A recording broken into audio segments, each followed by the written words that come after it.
Iran से जंग के बीच इजरायल के प्रधानमंत्री बेन्यामिन नेतन्याहू से जुड़ी वॉर ब्रेकिंग यहां पर आप तक पहुंचाने जा रहे हैं। क्या कुछ कहा गया है? दरअसल इजरायल के प्रधानमंत्री बेन्यामिन नेतन्याहू ने प्रधानमंत्री नरेंद्र मोदी से फोन पर बात की और उनका शुक्रिया यहां पर कहा है।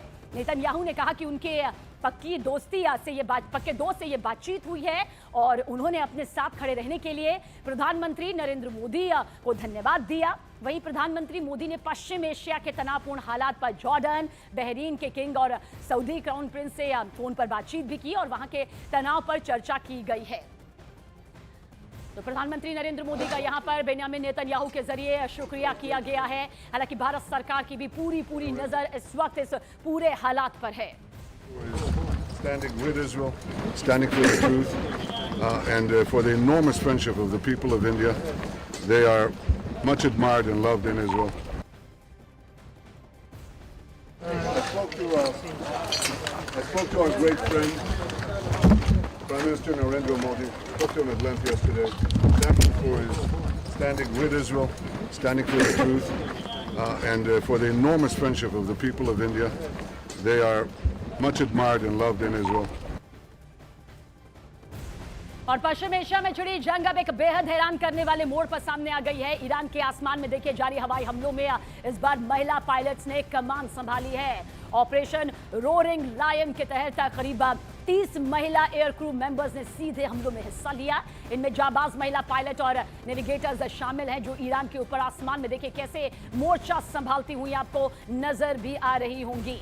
हमले के खात्मे के बाद देखिए किस तरह से महिला ब्रिगेड का ये मोर्चा संभालता हुआ वीडियो भी यहाँ पर सामने आया है। ऑपरेशन रोरिंग लायन यानी कि वो दहाड़ महिलाओं के सामने यहाँ पर एक शेर की तरह सामने आ रही है जो सब युद्ध में कूद पड़ी हैं। ईरान के खिलाफ 30 महिला पायलट्स ने ये पूरा मोर्चा जो है बड़े स्तर पर यहाँ पर संभाल लिया है। 30 महिला पायलट फिलहाल इस ऑपरेशन के तहत ऑपरेशन रोरिंग लायन के तहत अब तैनात कर दी गई है।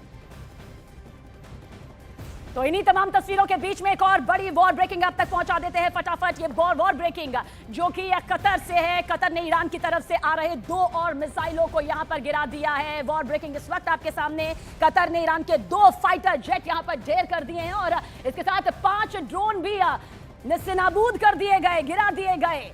वहीं कतर ने ईरान के Su-24 फाइटर जेट को भी मार गिराया है। देखिए इस वक्त जो ईरान के पास सबसे बड़ी ताकत है वो उसके मिसाइल, वो उसके आधुनिक ड्रोन हैं जिसके जरिए वो इस युद्ध को आगे फिलहाल बढ़ाता नजर आ रहा है। लेकिन इसे भी इंटरसेप्ट करते हुए आसमान में ही ध्वस्त यहां पर किया गया है और कतर ने ईरान के Su-24 फाइटर जेट यानी कि जिसकी ताकत यहां पर एक बड़े लोहे जैसी मजबूती लाती है उसे भी मार गिराया गया है। और आप देखिए किस तरह से इस बीच एक और बड़ी खबर आप तक जल्द पहुंचा देते हैं। वॉर ब्रेकिंग इस वक्त आपकी आंखों के सामने मौजूद है जो बस अब आने ही वाली है। अमेरिकी B-1 बॉम्बर, एक ऐसा बॉम्बर जो अपने दुश्मन को दिल में घुसकर यहां पर उसका खात्मा करता है। ईरान में जबरदस्त हमला इसके जरिए यहां पर किया गया है। अमेरिकी सेंट्रल कमांड ने बताया कि अमेरिकी B-1 लंबी दूरी के बॉम्बर वाली जो ये पूरी ताकत है बीती रात ईरान के अंदर घुसी बैलिस्टिक मिसाइल क्षमताओं को कमजोर करने के लिए ये बड़ा हवाई हमला देखिए किस तरह से किया गया है। अमेरिकी कमांड ने यह भी कहा कि यह कार्रवाई अमेरिकी राष्ट्रपति डोनाल्ड ट्रंप के आदेश के बाद की गई है और इस हमले का जो टारगेट था ईरान की मिसाइल फैक्ट्री को जमींदोज करना था। क्योंकि बार बार विश्लेषक एक्सपर्ट्स यही कह रहे हैं कि जब तक ईरान की ये मिसाइल फैक्ट्री जिंदा है, मजबूत है, इसकी नींव नहीं हिलती, तब तक ईरान झुक सकता ही नहीं है क्योंकि इसका लोहा, इसकी कुवत पूरा विश्व यहां पर मानता है।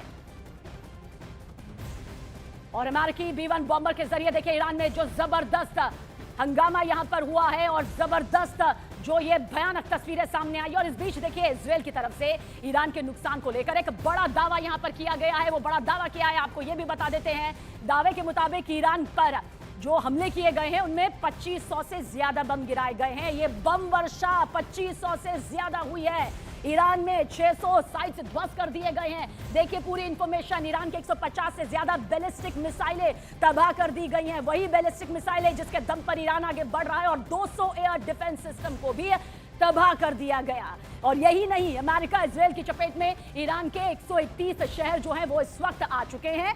बाकी शहरों पर भी निशाना साधा जा रहा है। अमेरिका और इजरायल ने मिलकर अब तक ईरान के 1000 से ज्यादा ठिकानों पर ये हमले किए हैं। वहीं पर अमेरिका इजरायल के हमले में अब तक 555 लोगों की जान तक जा चुकी है, जबकि 700 से ज्यादा लोग इसमें जख्मी हुए हैं। और जाहिर सी बात है, ये युद्ध का मैदान है, ये आंकड़ा बढ़ भी यहां पर सकता